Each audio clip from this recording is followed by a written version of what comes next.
The sky over Montana stretched wide and endless, painted in strokes of orange and lavender as Emma Walker drove the last miles toward Clearwater. Gravel crunched under her tires, dust swirling in the rearview mirror, and every mile that clicked by felt like a step deeper into something she wasn't ready to face. On the passenger seat, her German shepherd, Coda, shifted his weight, ears pricked, eyes fixed out the window, as if he too sensed the weight of what waited for them. The farmhouse had been abandoned for nearly 3 decades, and yet tonight it pulled her closer, like a secret that refused to stay buried. The letter had arrived in a plain envelope with her name typed neatly across the front. She'd nearly thrown it away, convinced it was another piece of junk mail, but curiosity made her tear it open. Inside, a lawyer's note told her that a property had been left in her name. No details, no explanation, just the address of a place outside Clearwater, Montana, a town she hadn't visited since childhood. She had no family left, no one who would leave her anything.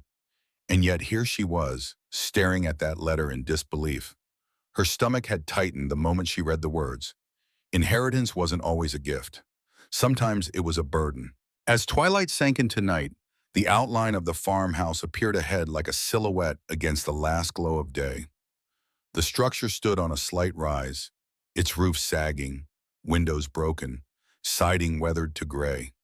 Coda gave a sharp bark, low and guttural, making Emma's knuckles tighten on the steering wheel. She swallowed hard. She wasn't the type to scare easily. She'd grown up tough, raised herself after her parents were gone. But the sight of that house churned her insides in a way she couldn't explain. She parked beneath a dying oak tree, its branches skeletal against the sky. The air smelled of dust and pine, sharp and cool. Coda leapt out first, landing solidly, tail stiff, muscles taut like a coiled spring. His hackles lifted as he trotted toward the porch. Emma slung her backpack over her shoulder, took a breath, and followed. The porch boards groaned beneath her boots. Paint peeled in strips from the railing, and spiderwebs caught the faint light of her flashlight like silver lace. She reached for the front door, half expecting it to be locked tight. To her surprise, the knob turned easily, and the door creaked open with a long, aching sigh. Dust billowed in the beam of her light, swirling like restless spirits disturbed from slumber. Coda's nose twitched furiously as he stepped inside ahead of her, sniffing the corners, pacing in tight circles as though cataloging every scent of the forgotten place. Emma's chest tightened.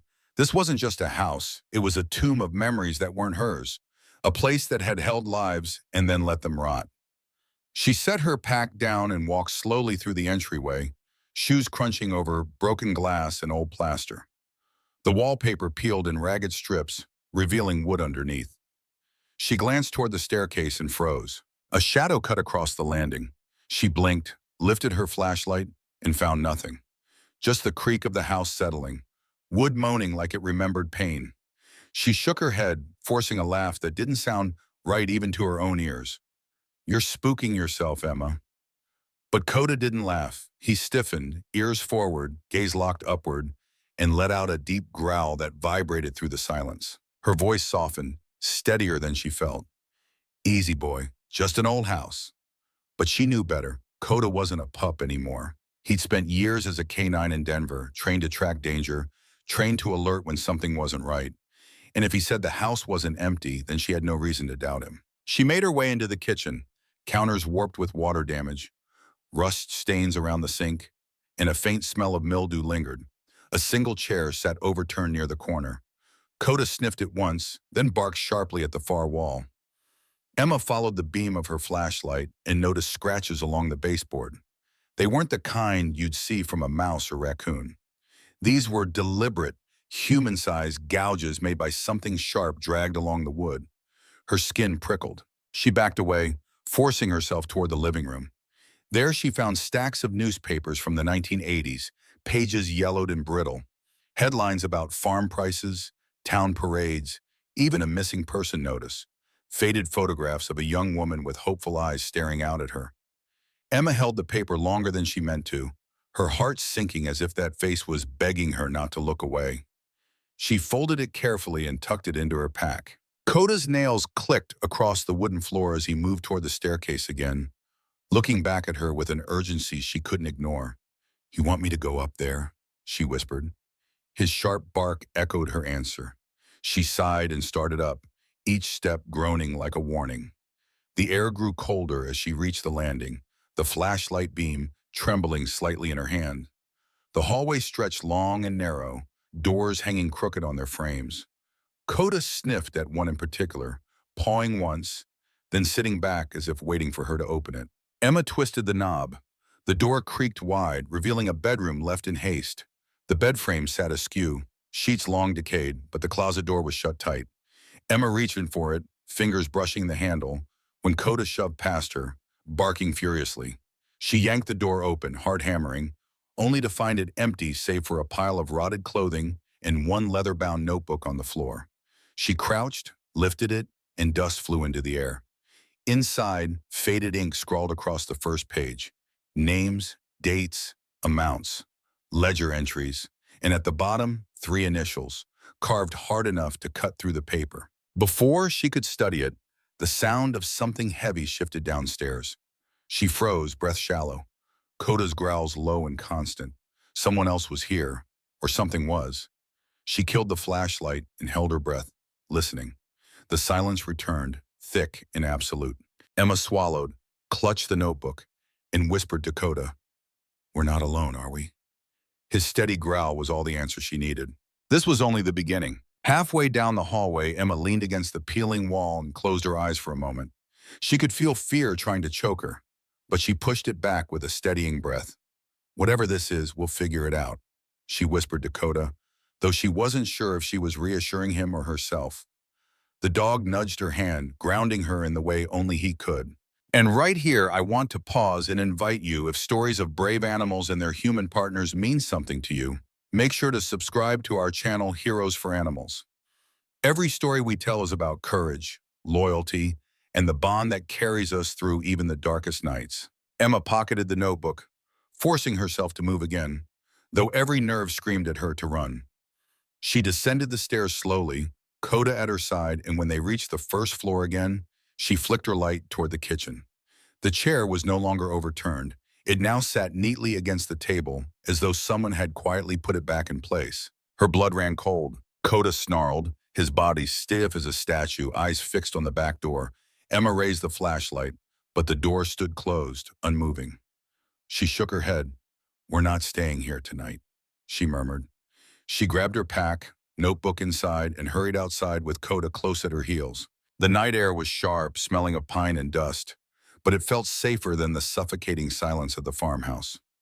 Emma looked back once as they reached the car. The windows of the house glared back at her like hollow eyes. For a brief moment, she swore she saw a flicker of movement upstairs, a shadow leaning from the landing. She blinked, and it was gone. Coda leapt into the car, still growling, still unwilling to let it go. Emma slid behind the wheel, turned the ignition, and drove down the dirt road, headlights cutting through the dark.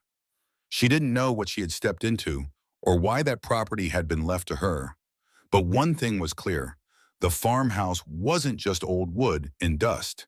It was a keeper of secrets, and now she was part of them. And as the town of Clearwater slept quietly under the Montana stars, Emma couldn't shake the feeling that someone or something was watching her retreat. The past didn't want to be forgotten, and Coda, faithful and unyielding, had already taken his stance as her protector against whatever truth the farmhouse still hid. The following morning, Emma woke in the small roadside motel just outside Clearwater. Sleep had been broken, shallow at best. Every time she closed her eyes, she saw the farmhouse, those hollow windows staring back, the chair that had mysteriously moved in the faint flicker of a shadow on the landing. Even now, as she sat on the edge of the stiff mattress with sunlight creeping through the blinds, her chest felt tight with unease. Coda lay at her feet, head on his paws, but his eyes never fully shut. He had been on alert all night, ears twitching at the faintest sound, low rumbles of warning escaping him now and then. Emma rubbed her temples and muttered, "We should just leave it, boy. Pretend it doesn't exist." But she knew she couldn't. The house was legally hers now, and more than that, Something about it gnawed at her curiosity. Why would anyone leave such a place to her? A woman with no family, no roots in this town. Unless it wasn't really about giving her something. Maybe it was about burdening her with something no one else wanted. She showered, dressed, and stopped by the diner across the street. The place smelled of bacon grease and fresh coffee, a smell that reminded her of road trips when she was young. Locals filled the booths, ranchers in worn denim and flannel, hats set beside them on the cracked vinyl seats. Conversation quieted a little when she walked in. New faces always did that in small towns. She took a stool at the counter, Coda sitting obediently at her side, his black and tan coat gleaming under the fluorescent lights. The waitress, a middle-aged woman with kind eyes, slid a menu toward her. "Haven't seen you around here before," she said, pouring coffee into a chipped mug. "Passing through?" Emma hesitated. Lying would be easier, but something told her the truth would get out soon enough. "Actually, I just inherited the old farmhouse off Mill Creek Road. Came to see what's left of it." The clink of silverware stopped at a nearby booth. A couple of old men exchanged a glance before lowering their voices. The waitress stiffened almost imperceptibly, her smile faltering for just a heartbeat. Then she recovered, pouring more coffee. "That place, huh?" Emma raised an eyebrow. "That obvious?" The woman leaned in slightly, her voice lower. "People around here, they say the land never settled after what happened. Some say it's cursed, some say it's haunted. Either way, nobody's been willing to touch it for years." Emma frowned. "What happened?" But the waitress only shook her head, eyes darting to the locals at the booth. "Not my story to tell." Then louder she added, "Eggs and bacon? Or pancakes?" Emma sighed, letting it go for now. "Eggs and bacon, black coffee's fine." By the time she left the diner, whispers followed her out the door. Coda stuck close, ears flicking, as if he didn't like the attention. Emma muttered, "Guess we're already the talk of the town." She climbed into her SUV, gripping the wheel tightly. "Fine, let them talk. We're going back." The road to the farmhouse was quiet, bordered by tall grass swaying in the breeze. Birds scattered as the car rattled past. Emma parked in the same spot beneath the oak, the branches creaking overhead. The morning light made the house less sinister, but no less sad. It loomed like a broken giant, scarred by years of abandonment. Coda jumped out, nose to the ground immediately. Emma grabbed her backpack, steeling herself, and walked toward the porch. She half expected to see the chair back in its overturned position, as if mocking her memory. But when she stepped inside, the kitchen was just as she had left it, chair tucked neatly at the table. Her skin prickled. She moved carefully through the downstairs rooms, forcing herself to study the details instead of running from them. Old family photographs lined the mantel in the living room, glass cracked, frames bent. A smiling man in a work shirt, a woman in a floral dress, a child caught mid-laugh. Whoever they were, their presence lingered in these walls, even as the house decayed around them. Emma reached out and touched one frame gently, whispering, "What happened to you?" Coda barked once, sharp, drawing her attention. He stood near the base of the stairs again, pawing at the first step. His ears angled forward, body rigid with focus. Emma's stomach tightened. She followed him up, the memory of last night's encounter heavy in her chest. At the landing, sunlight filtered weakly through cracked glass, painting dust motes and golden streams.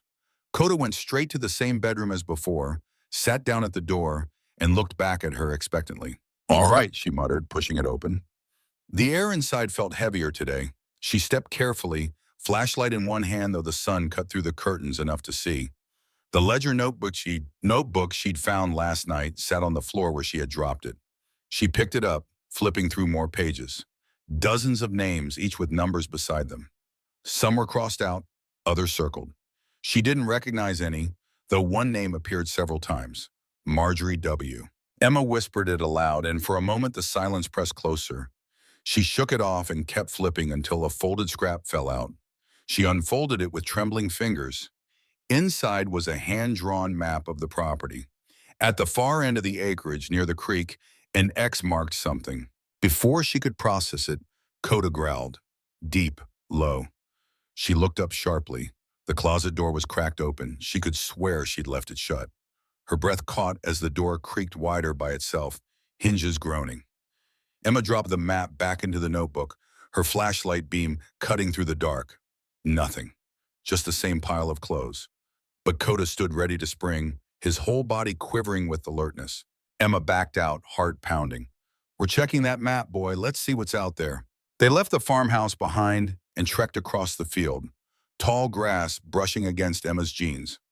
The creek sparkled in the sunlight, trickling over smooth stones. Birds sang in the distance. It felt almost peaceful, until Coda froze mid-step, nose to the ground. He followed a scent toward a cluster of rocks. Emma hurried after him, crouching when he began to dig furiously at the soil. Her fingers brushed something hard beneath the dirt. Together they uncovered a rusted tin box, edges eaten by time. She pried it open with a rock. Inside lay a bundle of letters tied with string, paper yellowed but legible. She untied them, scanning the first page. It was addressed to Dearest Marjorie. The handwriting was neat, almost elegant. As she read further, her pulse quickened. The letter spoke of secret meetings, of money changing hands, of threats made if silence wasn't kept. They hinted at something larger, something involving people in town who still held power. Coda barked suddenly, jerking her from the words. She looked up and saw dust rising from the road. A dark pickup truck rolled slowly toward the farmhouse, windows tinted, engine low and steady. Emma's heart slammed against her ribs. No one should know she was here. She stuffed the letters back into the tin, clutching it to her chest. "Come on, boy," she whispered, crouching low. Together they moved back toward the trees, keeping out of sight. The truck stopped near the porch. Two men stepped out, both in work boots and ball caps, moving with the kind of confidence that told Emma they weren't here by accident. One of them walked inside without hesitation, while the other stayed by the truck, scanning the yard like a guard dog. Emma's stomach dropped. Whoever they were, they had keys, and they knew exactly where to go. She crouched in the brush, Coda pressed against her side, growling softly. For the first time, Emma realized she was in over her head. The farmhouse wasn't just abandoned. It was a crime scene waiting to be uncovered. And now someone else was making sure those secrets stayed buried. Her hand shook as she held the tin box tighter. The letters could be proof, maybe even evidence. But if those men found her, she knew instinctively they wouldn't let her walk away. She leaned close to Coda's ear and whispered, "We need to get out of here before they see us. Quiet." But Coda's growl grew deeper, his eyes locked on the porch. He wasn't the type to back down, even when danger stared them in the face. Emma closed her eyes for a second, steadying her breath. She had choices to make, and fast. And for the first time since arriving in Clearwater, she felt the weight of the truth pressing against her chest. This inheritance wasn't a gift. It was a warning. Emma's pulse hammered as she crouched low in the brush, the tin box clutched against her chest. The two men had slipped into the farmhouse like they owned the place, their movements too casual to be strangers. Whoever they weren't here out of curiosity. They were here for something specific. Coda pressed close against her leg, muscles taut, ears forward, his low growl barely audible. She stroked his fur, whispering, "Easy, boy. We need to stay quiet." The man outside the truck lit a cigarette, the flame glowing bright against the daylight. He leaned against the hood, scanning the horizon as though he could sense Emma hiding just beyond the tree line. The other man moved room to room inside the farmhouse, his footsteps echoing against rotting wood. Emma could almost hear him rifling through drawers, checking corners, looking for the very thing she now held in her hands. She glanced at the creek behind her. If she followed it, it would eventually loop toward the main road. But moving risked giving herself away. Coda was disciplined, trained to obey, but even he couldn't mask the sound of rustling brush if they moved too fast. Emma bit her lip. She had to choose, wait them out or make a run for it. The cigarette man tossed his butt onto the dirt and stomped it out. Then, to Emma's horror, he started walking toward the tree line, step by step, closing the distance. She froze, every muscle screaming at her to stay still. Coda's growl deepened, but she gripped his collar tightly, whispering, "Not yet. Please, not yet." The man stopped a few yards short of her hiding place. He bent down, picked up a rock, and hurled it lazily into the brush. It landed with a dull thud only a few feet from where Emma crouched. She held her breath, heart pounding so loud she swore it would give her away. The man chuckled under his breath, shook his head, and turned back toward the house. Only when he was gone did Emma let out a shaky exhale. "That was too close," she whispered. She looked down at the tin box. "They're looking for this." The men lingered at the farmhouse for nearly half an hour before finally climbing back into the truck. Emma watched the taillights disappear down the dirt road before she dared move. She waited another full minute, then rose, brushing twigs from her jeans. Coda stood immediately, alert, as if still expecting danger. "Come on, boy," she said. "We've got to get out of here." They circled back toward her SUV, staying low, cutting across the field until the house was behind them. Only when they reached the car did Emma feel her lungs unclench. She tossed the tin box into the passenger seat, climbed in, and started the engine. Gravel spit from her tires as she sped away from the farmhouse. Back at the motel, Emma locked the door behind her, curtains drawn tight. She sat on the bed, the tin box open beside her. The letters were spread across the blanket, each one more unsettling than the last. They weren't love letters at all. They were confessions, warnings, evidence of something rotten that had stretched far beyond the farmhouse. Local names repeated again and again. One in particular made her stomach twist: Sheriff Alan Dorsey. She whispered the name like it might bite her. The sheriff of Clearwaters was still in office, still the law in this town. If these letters were true, he had been involved in covering up something dark, decades ago, maybe still now. Emma rubbed her temples, trying to piece it together. What was she supposed to do with this? Coda lay at her feet, his gaze locked on the door as though guarding against an unseen threat. Emma reached down, scratching behind his ears. "You always know when I'm in trouble, don't you?" His tail thumped once, but his eyes never left the entryway. That night, sleep was impossible. Emma paced the small room, rereading the letters, her mind looping with questions. Who was Marjorie W.? What was buried in that farmhouse that was worth sending strangers in broad daylight to search for? And why had the property landed in her name? The more she thought about it, the more she realized this wasn't random. Someone wanted her tangled in this mess. By dawn, she made a decision. Hiding wasn't an option. If the sheriff's name was in those letters, she couldn't trust him. But maybe someone else could help. Someone outside the system. She thought of the waitress at the diner, how her smile had faltered when Emma mentioned the farmhouse. Maybe she knew more. After a quick shower, she stuffed the letters back into the tin and carried it with her. At the diner, the morning crowd was lighter. She slid into the same stool, Coda sitting loyally by her side. The waitress raised an eyebrow. "Back again already?" Emma leaned closer, lowering her voice. "I need to ask you something. About the farmhouse." The woman's eyes flicked nervously to the other patrons, then back to Emma. "I told you yesterday it's not my story to tell." "Please," Emma urged. She opened the tin just enough to reveal the stack of letters inside. The woman's eyes widened, color draining from her face.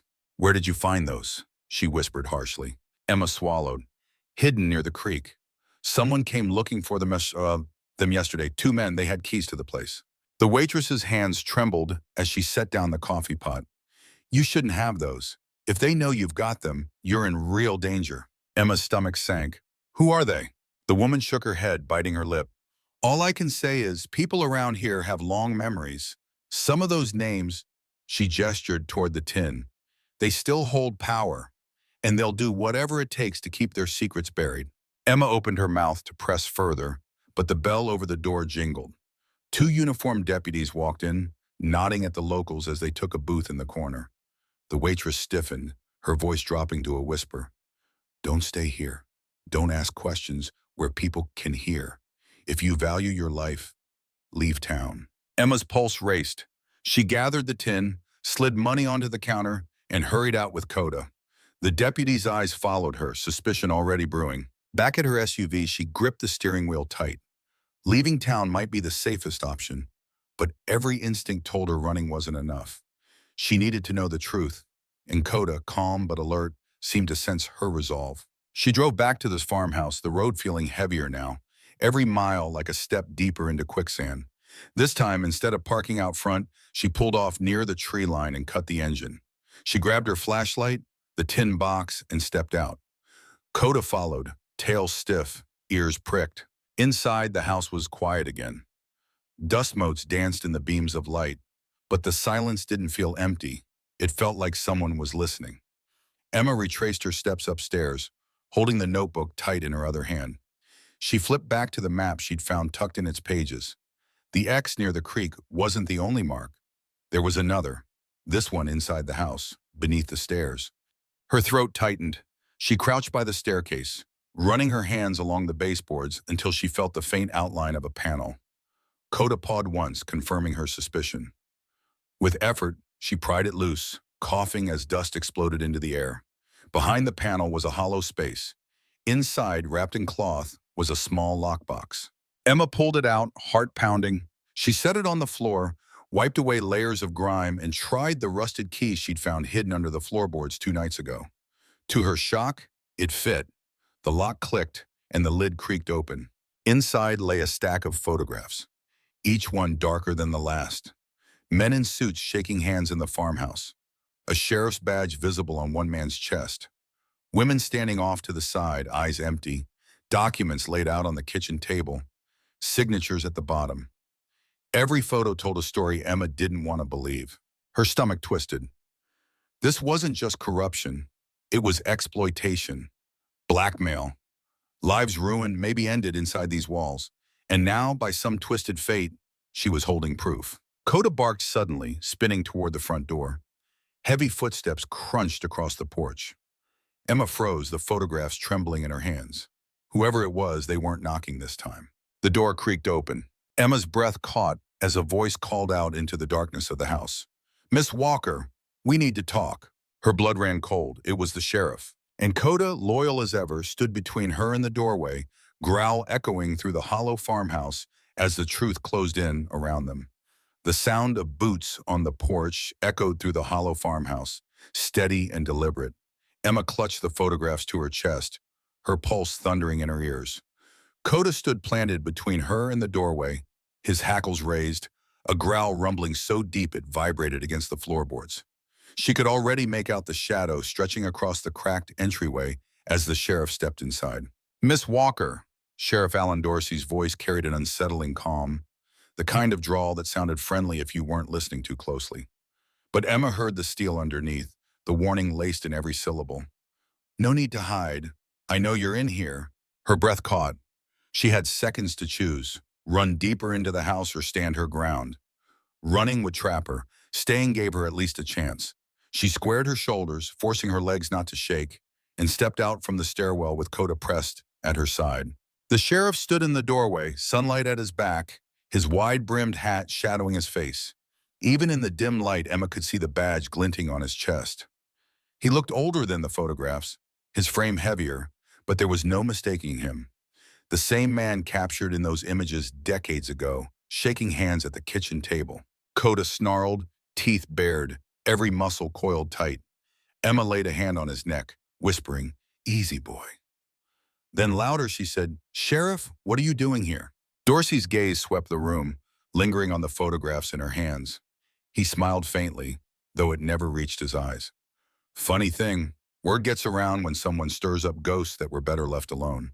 This house has a way of drawing folks into trouble." Emma's throat tightened. "So you know about the men who broke in yesterday?" His smile faded. "Men?" His tone was casual, but his jaw clenched. "Now, Miss Walker, that's quite an accusation." She lifted the photographs, holding them like a shield. "I don't think it's an accusation. I think it's the truth, and I think you're in the middle of it." For the first time, the sheriff's calm cracked, his eyes hardened, his voice dropping lower. "You've got no idea what you're holding there. Those pictures don't tell the whole story. They don't tell how many lives got ruined because people stuck their noses where they didn't belong." Emma's chest burned, but she refused to back down. "Maybe they don't tell everything, but they tell enough. Enough to prove you've been covering things up for decades." Dorsey took one slow step forward, boots scraping against the warped floor. Coda barked viciously, the sound ricocheting off the walls. The sheriff froze, eyes flicking toward the dog. "You keep that animal back, or I'll put him down right here." Emma's hand tightened on Coda's collar. "You try, and you'll regret it. He's smarter than most men I've met, and he's the only one in this town I trust right now." For a moment, silence hung thick between them, broken only by the whistle of wind through a cracked window. Then Dorsey exhaled, his tone softening again. "You don't have to make this hard on yourself. Hand over what you found. Walk away. No one in Clearwater will bother you again." Her fingers tightened around the photographs until they crumpled. "You think I can just walk away after what I've seen?" After men showed up at this house looking for something they didn't want found, his eyes narrowed. Who told you that? Emma realized too late she'd said too much. She tried to recover, but Dorsey was already watching her like a hawk. His next words came cold, each one deliberate. Some folks in this town forget when to keep quiet. That's dangerous, for them and for anyone they talk to. A chill slid down Emma's spine. The waitress. He was talking about the waitress. Her mind raced. If she admitted she had the letters, she might never make it out of this house. If she hid them, she'd have to find a way past him. Coda barked again, snapping her back into the moment. I'm not giving you anything, she said finally, voice trembling but strong. If these ghosts deserve to be stirred up, then that's what I'll do. People deserve the truth. For a long moment, the sheriff just stared at her. Then slowly he pulled his hat lower on his brow. You sound just like your mother. The words hit her like a slap. Her mother. A name she hadn't heard in connection with this house, not once. What did you just say? She whispered. Dorsey tilted his head, studying her. You really don't know, do you? You think you ended up with this place by accident? That inheritance didn't come out of nowhere, Miss Walker. It came from blood. And blood has a way of binding folks to things they don't understand. Emma's breath caught in her throat. Her mother had never spoken of Clearwater, never spoken of family beyond vague mentions of a childhood farm. Was this what she'd been hiding all those years? Was the farmhouse hers once, before it rotted away into secrets? Before she could ask, Dorsey stepped closer. Coda lunged forward, snapping, his teeth inches from the sheriff's leg. Dorsey flinched, hand darting toward his holster. Emma shouted, No, throwing herself between them. You want me, not him. The sheriff's hand hovered over his weapon for a tense beat. Then he exhaled sharply and let it fall. You're making a mistake. You think this dog can protect you from what's coming? He can't. Not from men who don't play by rules anymore. Emma's voice hardened. Then maybe it's time someone started playing by new rules. Coda barked once, sharp, like he was echoing her resolve. Dorsey's eyes narrowed, his jaw tightening. For a moment, Emma thought he might draw on her after all, but then he shook his head, muttering, stubborn, just like her, and turned back toward the door. He paused at the threshold, looking over his shoulder. This is your warning. Leave Clearwater. Don't dig deeper. If you do, you won't like what you find. And then he was gone, boots crunching down the porch steps, the rumble of his truck fading down the road. Emma stood frozen, photographs clutched in shaking hands, heart racing. Coda pressed against her thigh, steady and grounding. She dropped to her knees, burying her face in his fur, whispering, What did he mean? Why did he say I sound like my mother? Coda whined softly, nuzzling her shoulder as if to remind her she wasn't alone. She sat there for a long time, the silence pressing heavy around her. The sheriff's warning echoed in her head, but underneath it burned something stronger. Anger, determination, and a growing sense that this wasn't just about the farmhouse. This was about her family, her past. Secrets buried long before she was old enough to understand. As the afternoon sun shifted through the broken windows, Emma gathered the photographs and stuffed them into her pack alongside the letters. She wasn't leaving, not yet. When she finally stepped outside, the land stretched wide and quiet, but nothing about it felt peaceful. She could almost feel eyes watching her from the tree line, waiting. She placed a steady hand on Coda's back, whispering, We're not backing down, boy. Whatever's buried here, we'll dig it up. Coda wagged his tail once, but his ears stayed sharp, scanning the horizon. Together they walked toward the car, shadows stretching long behind them. Emma felt the weight of what she carried. Not just the photographs, not just the letters, but the truth clawing its way out of the past. And for the first time since arriving in Clearwater, she realized she wasn't just inheriting a farmhouse. She was inheriting a fight. Emma barely remembered the drive back to the motel. Her mind spun in circles, replaying the sheriff's words over and over. You sound just like your mother. The photographs, the letters, even the farmhouse itself.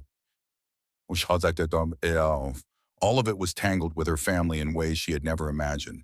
Her mother had been secretive, but Emma always assumed it was just grief, the kind that shut people down after too much loss.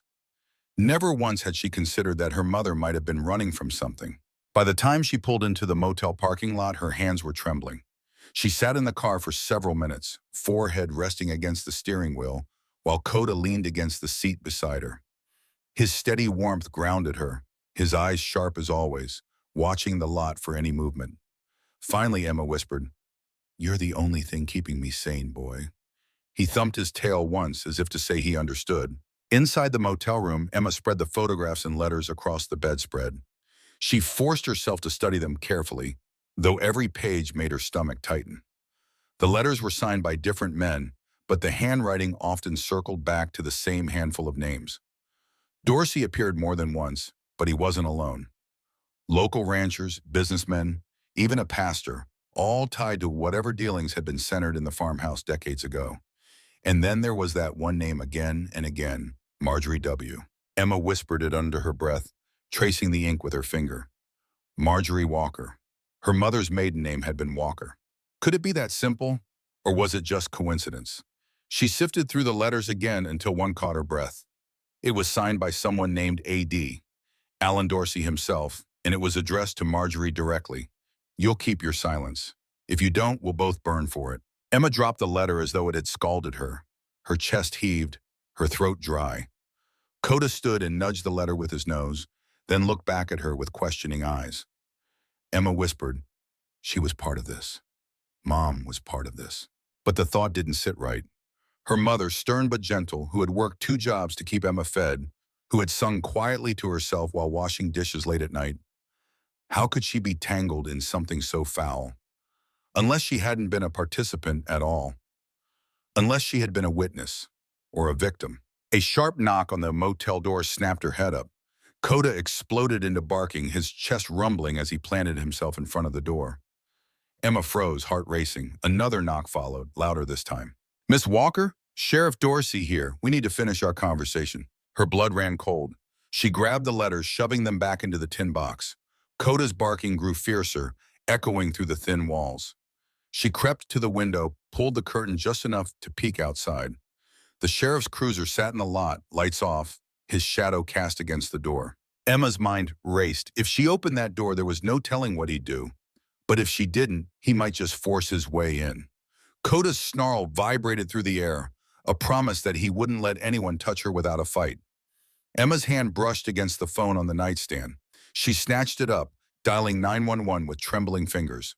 The dispatcher's voice answered, calm and steady. Emma whispered, "This is Emma Walker, room 12 at the Clearwater Motel. Sheriff Dorsey is outside my door, and I think—" The line went dead. Emma stared at the phone in horror. The signal bars had vanished completely. Coda barked again, pacing in tight circles by the door. She whispered, "He cut the line. He knew I'd call." A heavy silence followed. Then just as suddenly as he'd knocked, the sheriff's shadow disappeared. Emma waited, hardly daring to breathe, until the sound of the cruiser pulling out of the lot finally reached her ears. She collapsed back against the wall, tears stinging her eyes. Coda pressed against her side, steady and unyielding. "We can't stay here," she whispered. "We're not safe." By dawn, she had packed her few belongings and checked out, leaving the motel key at the counter without explanation.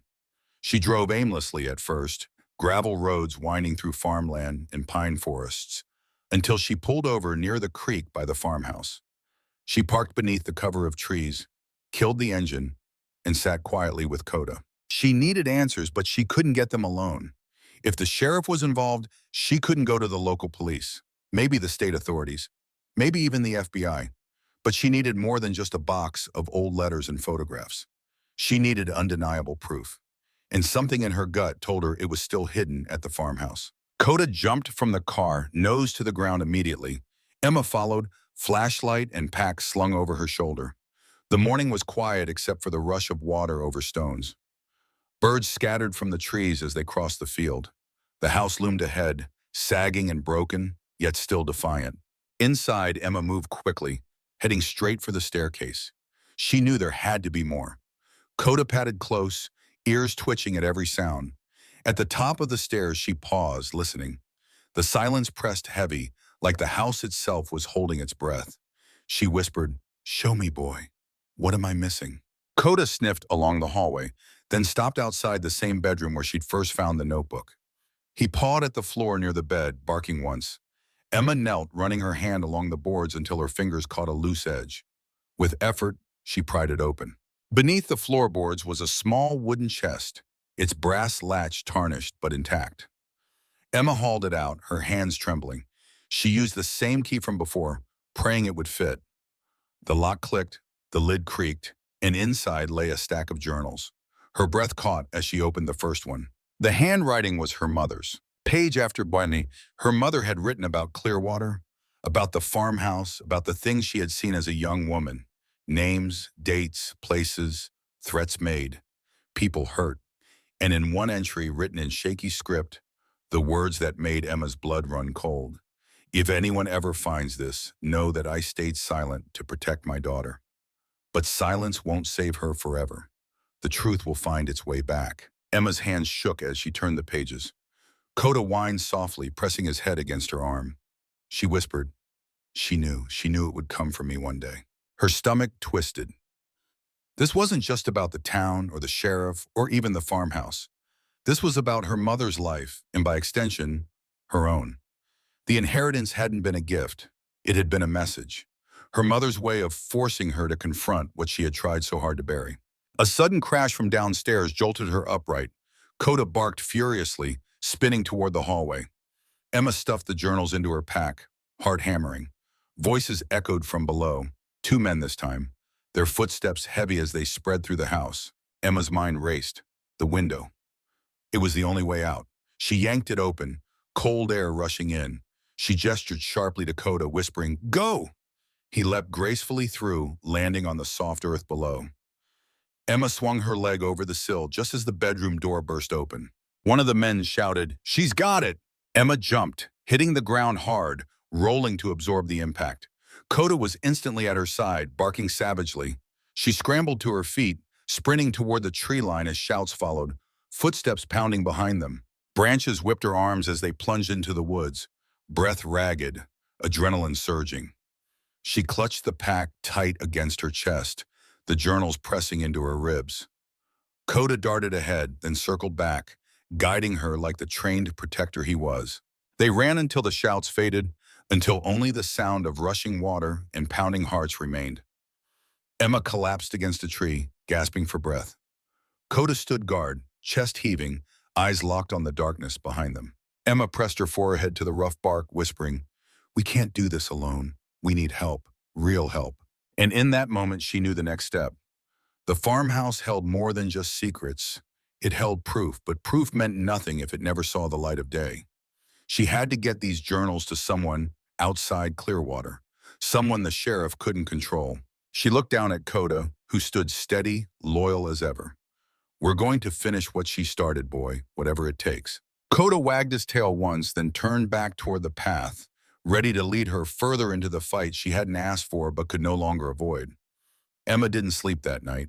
She and Coda stayed hidden deep in the woods, tucked beneath the low branches of a pine grove where the sheriff's men would have to stumble right on top of them to notice.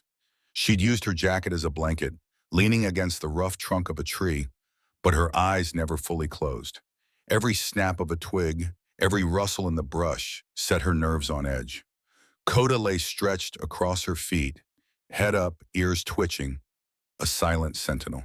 When dawn finally broke, Emma rose stiffly, brushing needles from her jeans. The journals weighed heavy in her pack, the words of her mother still echoing in her head. Silence won't save her forever. The truth will find its way back. Emma crouched to scratch behind Coda's ears. His eyes met hers, steady, alert, as if he understood the weight of what they carried. "We can't keep running, boy.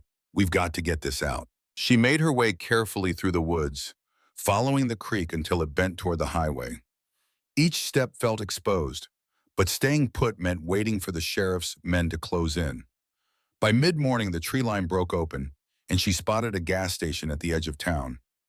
Relief mingled with dread. Civilization meant witnesses, but it also meant eyes, and those eyes might not all be friendly. She adjusted her backpack, pulled a baseball cap low over her brow, and crossed the parking lot. Coda trotted close at her side, his vest still marking him as a retired K-9, the word police faint but visible along the strap. That detail often kept people at bay, but here in Clearwater, Emma wasn't sure if it painted a target instead. Inside the station, the air smelled of burnt coffee and motor oil. A teenage clerk sat slouched behind the counter, thumbing his phone. He glanced up once, eyes flicking to Coda, then back down. Emma grabbed a bottle of water, a granola bar, and lingered by the magazine rack just long enough to slip her phone charger into the pile. When she reached the counter, the clerk gave her a once-over. "Passing through?" Emma forced a smile. "Something like that." He scanned the items, bagged them lazily, then leaned forward. "You should be careful. Sheriff's been asking about a woman with a dude. Says she's stirring up trouble." Emma's stomach twisted. She slid a 20 across the counter. "Trouble seems to follow me," she said softly. The clerk's eyes narrowed like he wanted to ask more, but he shrugged instead, tucking the bill into the register. "Well, if I were you, I'd keep moving." Emma nodded once and left, her pulse racing. Even here, even in a random gas station, Dorsey's shadow stretched long. She walked quickly back to her SUV, Coda hopping in first. She started the engine and pulled onto the highway, mind racing. She needed an ally, someone the sheriff couldn't control. The waitress at the diner had warned her, but Emma had seen fear in her eyes too. Fear meant knowledge. If she knew enough to be afraid, maybe she knew enough to help. Emma turned down Main Street, parking a block away from the diner. She kept her head down as she walked, Coda close, the journals heavy in her pack. Inside, the breakfast rush had ended, leaving only a few regulars nursing coffee. The waitress, Linda, her name tag read, froze when she saw Emma. Emma slid onto a stool, speaking low. "I need to talk to you somewhere private." Linda's eyes darted toward the back, then back at Emma. "Bye-bye, dear." Emma. Her hands shook as she wiped the counter. "You shouldn't be here." "I don't have a choice," Emma said. "I found my mother's journals. She wrote everything down, names, dates, what she saw. Sheriff Dorsey's in them. If I don't get this out of Clearwater, he'll bury it, and me along with it." Linda's lips pressed tight. For a long moment, she said nothing. Then she nodded toward the back hallway. 10 minutes. Meet me by the dumpsters. Don't let anyone see." Emma left through the front, circled the block, and waited in the alley. Coda sat at her side, alert, every muscle tense. When Linda finally appeared, her face was pale, her apron stripped off. She lit a cigarette with trembling fingers. "You look just like her," Linda said quietly. "Your mama, Marjorie. She used to sit in this diner, same booth every time. Always kept her head down, but she saw everything. Too much." Emma's throat tightened. "You knew her?" Linda nodded. "Everybody knew her, and everybody knew she was in over her head. Dorsey had his claws in this town long before he wore a badge. He and the others, they used that farmhouse for meetings, deals, bribes, things worse than that. Your mama saw it, wrote it down. They threatened her, but she never stopped keeping record." Emma swallowed hard. "Why give the house to me? Why not burn it all down?" Linda exhaled smoke, eyes wet. "Maybe she thought you'd be braver than she was. Or maybe she just knew the truth always comes due." She crushed the cigarette under her heel. "If you're smart, you'll take those journals straight out of town. There's a state police office 40 miles east. Dorsey can't touch you there, but if you wait too long, he'll make sure you never get that far." Emma's heart pounded. "Thank you." Linda grabbed her arm, eyes fierce now. "No, thank her. Your mama saved my life once, back when I was just a kid. Don't let her voice die in those pages." Before Emma could reply, Coda stiffened, barking sharply. Tires squealed at the mouth of the alley. A dark pickup truck lurched into view. 2 men inside. Emma's blood ran cold. "Go!" Linda hissed, shoving her toward the fence. "Get out of here." Emma scrambled over, Coda leaping gracefully beside her. They tore through backyards, vaulting fences, sprinting until her lungs burned. The truck roared down the street, circling to cut them off. Emma ducked behind a shed, gasping, clutching the pack to her chest. Coda pressed close, ears sharp, eyes blazing. He barked once, then nudged her toward the road leading east. Emma nodded, whispering, "We're not stopping till we get to the state police." They ran for the SUV, Emma's hands shaking as she jammed the keys into the ignition. The engine roared to life, just as the pickup appeared in the rearview mirror. Her tires screeched against the pavement as she tore out of town, the truck in hot pursuit. The highway stretched ahead, endless and narrow. Emma pushed the accelerator, heart hammering, every glance in the mirror confirming the truck was still there, closing the gap. Coda barked furiously, pacing in the back seat as though urging her on. Shots rang out. The rear window shattered, glass spraying across the seat. Emma screamed, ducking instinctively, but kept the wheel steady. She swerved hard, tires squealing, as the truck pulled alongside. A man leaned out the passenger window, gun raised. Coda leapt, barking ferociously, teeth snapping inches from the broken glass. Emma jerked the wheel, slamming the SUV into the truck's side. The impact sent both vehicles skidding across the asphalt. The truck fishtailed, overcorrected, and spun out, flipping into the ditch in a shower of dirt and sparks. Emma's SUV swerved violently, nearly tipping before she righted it, chest heaving. She didn't slow, didn't look back. The truck vanished in her mirrors as she sped east, the journal safe for now. Only when Clearwater's town limits disappeared behind her did she let out a sob of relief. She pulled onto a gravel turnout, killing the engine, and collapsed against the steering wheel. Coda climbed into the front seat, pressing his head into her shoulder. Emma wrapped her arms around him, whispering through tears, "We made it, boy. We're still here." But as the silence settled, she knew it wasn't over. The sheriff wouldn't stop. He'd come after her, after the journals, after anyone who threatened his hold on Clearwater. And she couldn't run forever. She brushed her tears away, straightening. "We finish this. We don't just escape, we end it." Coda barked once, sharp and resolute. His eyes gleamed with the same determination burning in her chest. Together, they turned back onto the highway, bound for the state police office. The road stretched long and uncertain, but Emma no longer felt alone. Her mother's voice lived in those journals. Coda's strength was at her side, and Emma herself carried something stronger than fear now. She carried purpose. The state highway stretched out like a ribbon of cracked asphalt, winding through fields that seemed endless. Emma gripped the wheel so tightly her knuckles were white, eyes flicking to the rearview mirror every few seconds.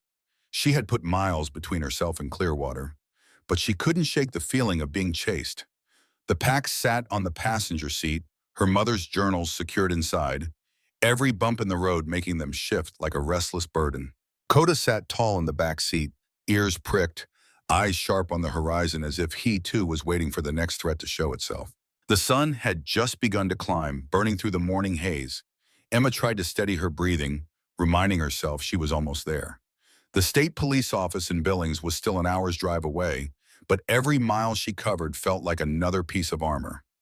She had proof now, not just the letters, not just the photographs, but her mother's voice in ink and paper, a story too detailed to ignore. If she could just get it into the right hands, Dorsey's grip on Clearwater would finally break. But her relief didn't last. As she rounded a bend, her stomach dropped. In the rearview mirror, a pair of headlights appeared on the empty stretch of road, too far to make out the car, but her gut told her it wasn't random. Nobody followed this road at this hour unless they were looking for her. Her foot pressed harder on the gas, the SUV shuddering as the speedometer climbed. Coda barked sharply, shifting in the back, tail stiff as a board. Emma whispered, "I know, boy. I see them." The headlights grew closer, brighter. Then a siren whooped once, short and commanding. Her chest tightened. A police cruiser. She eased off the wows, pulling onto the shoulder. Gravel spat beneath the tires as she slowed to a stop. The cruiser rolled up behind her, red and blue lights flashing in the mirror. Her pulse spiked. There was only one sheriff's cruiser in Clearwater that looked like that. The driver's door opened. Sheriff Dorsey stepped out, hat low, hand resting casually on his belt. His face was calm, almost bored, but his eyes burned with something harder. He walked toward her car slowly, boots crunching against gravel. Emma's breaths came fast and shallow. She looked at Coda, who was growling low, teeth flashing in the sunlight. "Stay with me," she whispered. Dorsey stopped at her window, rapping his knuckles against the glass. "Step out of the vehicle, Miss Walker." Emma shook her head, rolling the window down just enough to speak. "You can't stop me, not anymore. I've got everything I need to end this." The sheriff tilted his head, his smile sharp and humorless. "Those journals don't mean a damn thing if you don't live long enough to hand them over." Before she could respond, Coda lunged forward, barking furiously, his whole body bristling. Dorsey flinched, hand hovering near his gun. "Control your animal," he barked. Emma's voice shook, but held steady.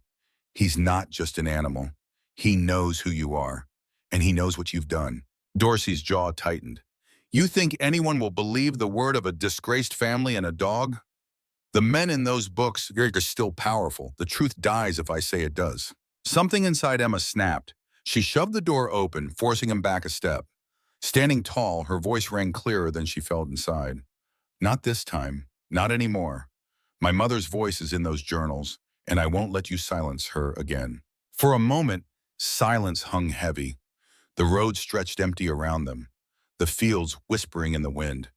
Then Dorsey's calm cracked. His hand went for his weapon. Coda moved faster. With a snarl, he launched himself through the open door, teeth bared, knocking Dorsey off balance. The sheriff stumbled back, gun skittering across the asphalt. Emma screamed, grabbing Coda's collar before he could do more than pin the man to the ground. Dorsey's face twisted in rage and fear, dust caking his hat. Emma kicked the gun farther down the road, chest heaving. "It's over, Sheriff. You don't scare me anymore." A low rumble of an engine broke the silence.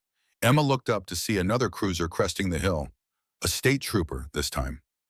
Relief flooded her so suddenly she almost collapsed. The trooper slowed, lights flashing, pulling in behind them. Within minutes, Dorsey was in cuffs, spitting curses as the trooper read him his rights. Emma stood back, one hand on Coda's head, the other clutching the strap of her pack. Her body shook with adrenaline, but she forced herself to stand tall. When the trooper asked for an explanation, she handed over the journals, her voice steadier than she thought possible. "These belonged to my mother. She documented everything, names, dates, crimes. Sheriff Dorsey and half the men in Clearwater were part of it. I didn't understand why the house was left to me until I found these. Now I know." The trooper flipped through the pages, his brows furrowing. "If this is real, Miss Walker, it's bigger than one sheriff. We'll need to take this straight to the state office." Emma nodded, her throat tight. That's all I wanted, for the truth to finally matter. As the sun climbed higher, casting the fields in gold, Emma leaned against her SUV, exhaustion washing over her. Coda pressed close, his steady presence the one constant through every terrifying step. She stroked his fur, whispering, "We did it, boy. We finally did it." By the time she reached Billings, she wasn't the same woman who had first stepped into that farmhouse. She wasn't just a daughter piecing together fragments of her mother's past. She wasn't just a stranger in a town that wanted her gone. She was the one who had stood her ground, who had brought the truth into the light. And Coda, her loyal partner, her protector, her family, Dishwasser of her family, had been the one to get her there. Emma knew the fight wasn't truly over. Investigations would take time. Other names in those journals would try to fight, to deny, to protect themselves. But the silence had been broken, and silence was all Dorsey had ever relied on. Now the truth had a voice. That night, sitting in a quiet motel far from Clearwater, Emma watched Coda finally sleep deeply for the first time in days. She reached over, scratching behind his ears gently, her chest full. Mom was right. The truth did find its way back. And it's because of you. Coda stirred, wagging his tail in his sleep, and Emma smiled through her tears. To everyone who's been with us through this story, thank you for following Emma and Coda on their journey. Their fight was one of courage, loyalty, and the unshakable bond between a woman and her dog. But I want to hear from you. If you inherited a house full of secrets, would you dig for the truth or would you walk away? The headlines faded faster than the dust on the highway, but the work of putting a town back together moved slow, like winter thawing from the edges of a frozen pond. A week after the arrest, Emma drove back toward Clearwater with Coda's chin resting on the console, his eyes on the road like he could will it smoother. The state investigators had called. There were questions only she could answer. Places in the farmhouse they wanted her to walk through again. Names in the journals they needed help connecting. She didn't want to go back, but wanting had very little to do with anything anymore. The past had asked for her by name. She was done sending it to voicemail. Clearwater looked smaller, like secrets had been powering the place, and someone finally pulled the plug. At the diner, the open sign still blinked, but there were fewer trucks out front. A hand-painted poster hung in the window. Town hall meeting, healing, and next steps. Down the street, the church marquee read, "Truth hurts and heals." The words were a little on the nose, but Emma understood the impulse. People wanted to feel like this was moving towards something better, not just exploding in their faces. The state team had set up in the old courthouse annex. A woman in a crisp blazer and scuffed cowboy boots, Agent Tully, met Emma at the door and shook her hand with a grip that said both welcome and buckle up. "We'll take as much or as little as you can give today," Tully said. "We're not asking you to relive anything you don't have to, but there are holes we'd like to fill." Coda's tail lifted with a soft thump when Tully crouched to let him sniff her palm. "He's the reason we're all standing here," Tully said, glancing up at Emma with a quick, human smile that made the fluorescent lights feel less harsh. Thank you for bringing him back. They started in a small conference room where copies of the journals lay open beside photo enlargements and maps. Red string connected names that had never been linked in public before. Rancher to banker to pastor to sheriff, loops of favor traded back and forth like fence wire. Tully tapped the corner of a photo of the farmhouse kitchen table, the one with the signatures. We've matched 3 of these handwritings to contracts filed at the county clerk's office in the same year, she said. That helps, but there's a 4th signature we can't nail down. It's only initials. Emma's stomach tipped as she recognized the letters carved into a beam in the attic. 3 initials she'd told herself not to think about because she couldn't stand how they looked like a brand. They're in the house, she said before she could stop herself. The initials. I saw them up in the attic. I didn't know what they meant. Tully's eyes sharpened. Then that's where we start. They walked the property in the hard, bright light of a Montana morning. Yellow tape fluttered on the porch. The state techs had dusted everything. Even the dust wore dust. Coda led, confident again on the ground that had scared him senseless the first night. Inside, the air had the clean, metallic smell of evidence work. The kitchen chair sat where it should, not where it wanted to. It was a small thing, but it loosened something in Emma's chest. On the stairs, Coda stopped halfway and looked back, ears pinning, as if to ask permission. Go on, she told him, and he trotted up with a purpose that made the agents fall quiet. At the top, he went straight for the attic door and pawed once, then sat and looked at Emma with the bright, almost smiling expression he wore when he knew he'd earned a treat. Show off, she whispered, and Tully grinned. The attic smelled of old wood and mouse nests. Light fell through the broken pane in a thin gold sheet. Emma crossed to the beam with the carved initials. Up close in daylight, they were deeper than she remembered, cut with a sure hand, A.D. and 2 others that had been half sanded away long ago. Tully crouched, tracing the grooves with a gloved finger. We'll cast these, she said to a tech, then looked back at Emma. You sure this is where you saw them the first time? Yes, Emma said, and her voice surprised her. It didn't wobble. But Coda kept fixating on the floor before. The first night we came up here, I heard steps, but no one was there. Saying it out loud felt like handing over a piece of a bad dream and discovering it still fit your palm. Let him work, Tully said. Coda lowered his nose and moved in a tight grid, the way he'd been trained, as if the old commands lived in his muscles. He paused over a stretch of bad patchwork near the base of the beam. His tail stiffened. He looked up at Emma like a teacher waiting for a student to remember the lesson. That spot wasn't like this before, she said. We were chased out before I could look. A tech pried at the board with a cat's paw. The wood lifted with a dry groan. Beneath, wrapped in a piece of oilcloth, lay a flat, rectangular bundle tied with twine gone brittle as straw. The room seemed to hold its breath. The tech set it gently on a tarp. Tully cut the twine, unwrapped the cloth, and revealed a shallow metal box with an inset keyhole. Emma's fingers went numb with recognition. Wait, she said, fumbling for her pack. She kept the old rusted key on a lanyard now, a talisman as much as a tool. Try this. It fit like it had been patient for years. The lock gave with a click so soft it hurt. Inside, on velvet gone bare in spots, lay 2 things. A microcassette tape labeled in careful ink, June 18th, and a sealed letter addressed to Emma in the same old-fashioned hand she'd learned to track by rhythm and slope, her mother's. The room dissolved around her. She stood with her thumb under the envelope's flap, then stopped. You should record me opening it, she said to Tully, and the agent nodded once, and that single nod steadied everything inside Emma that had come unmoored. She tore the seal. The paper crackled, the sound of dry rain. Her mother's voice rose off the page with the terrible, ordinary weight of grocery lists and lullabies. Emma, if this finds you, it means I ran out of time to tell you myself. You were born in this house. I swore no one would make this place your inheritance. I tried to burn the roots, but they run too deep. I kept quiet to keep you safe. That quiet turned into a habit I couldn't break. I am so sorry. If you're reading this, it means you were braver than I ever was.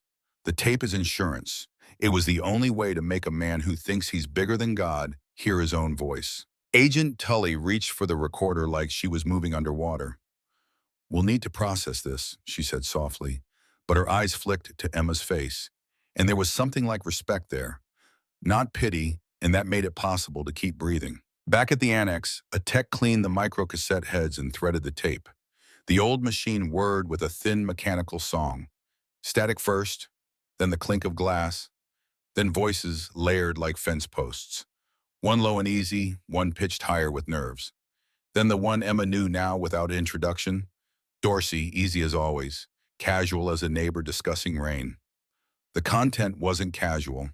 Names, amounts, a threat wrapped in a joke, a plan to clean house if the woman with the notebook didn't stop scribbling fires. Her mother's voice entered late, quiet and steady, in a way Emma had never heard it. You'll leave the girls alone, or I'll take this where you can't pull it back. No one spoke when the tape clicked. It felt like church and court at the same time. Tully exhaled first. That's enough to cut through a lot of noise, she said. We can tie this to your photographs and the signatures. This changes the timeline. It changes intent. It changes what people can deny, Emma said. Her hands had stopped shaking without her noticing. Coda leaned into her leg like a dock post in a current. Word moved faster than official memos. By afternoon, people were gathered on the courthouse lawn, not with the old lynch mob anger, but with the bruised, careful hope. Linda stood near the steps with a grocery bag of styrofoam cups and a coffee urn, like you do at funerals and baby showers. The rituals that make humans bearable. When she saw Emma, she set the cups down and hugged her with the kind of hug that says we survived different fires, but we both got burned. You did it, Linda whispered. Your mama did it, but you finished it. The town hall that night wasn't pretty. Hurt never is, once it comes up into the light. There were apologies that didn't land and confessions that did. There was a high school teacher who talked about a girl who'd gone quiet one spring and never came back after graduation, and a ranch hand who cried when he said he'd known in his bones the sheriff wasn't right, but hadn't known how to prove it without breaking his own life. And there was Emma, who stood up with Coda at her side and said the things she hadn't planned to say. We can't pretend this isn't us, but we don't have to keep being the version of us that let this stand. The courthouse approved a victim relief fund before midnight. The state announced a task force. There were cameras on the lawn the next morning, gray suits and microphones pointed at a town that wished it had showered earlier. Emma kept her distance.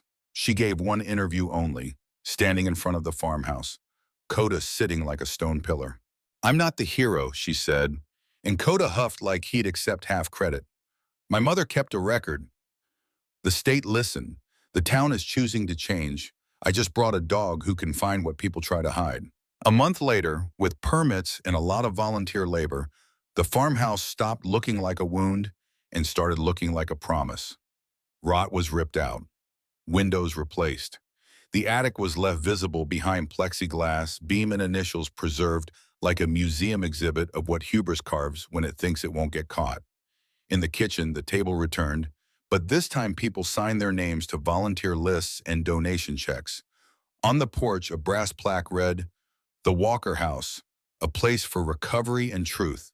In the front room, a framed copy of a single page of her mother's handwriting hung by the window, not the ugliest page or the angriest, but the one that said simply, tell the truth even if your hands shake. They made a room for dogs too, therapy visits, training for retired canines to become the steady heartbeat beside someone else's fear. Coda took to his new job like he'd been waiting his whole life to teach people how to breathe again. He'd pad down the hall, pause in a doorway, lay his big head on a stranger's knee, and you could watch a body unclench. Emma learned the rhythm of it, the way a leash can feel like a lifeline, the way a hand on fur can remind you where the edges of yourself are. On a late afternoon with thunderheads building over the far ridge, Emma stepped onto the porch with 2 mugs and found Linda already there, arms crossed, looking out at the newly mended fence. I keep thinking I'll wake up and the sign will be gone, Linda said, like the town will decide it imagined you. Emma smiled and handed her a mug. They didn't imagine Coda. Linda laughed. No one could. He's bigger than most of the men who used to run this place. Coda stretched at their feet and sighed like an old rancher at day's end. Emma reached down and scratched the spot behind his ear that made his back leg thump. We're staying, she said more to herself than to anyone else. Not because we have to, because this feels like the opposite of running. When the storm finally broke, rain hammered the new roof and drummed the porch rails. It smelled like clean earth and second chances. Inside, a support group met around the kitchen table. Someone cried. Someone laughed. Someone told a story that had been locked behind their teeth for 20 years. Coda got up, shook once, and trotted in to lay at their feet like a benediction. Emma stood in the doorway and watched the house do the thing it had never been allowed to do: hold people without hurting them. She could feel her mother in the walls, not as a ghost, but as a kind of quiet electricity. She touched the frame with the page and said, "We did it, Mom," and didn't feel silly at all. To everyone who's followed Emma and Coda through this journey, thank you for staying with them, for believing that the truth matters and that a good dog can change the course of a life. If a place like the Walker House opened in your town, would you walk through the door to tell your story or bring a friend who needs the courage to tell theirs?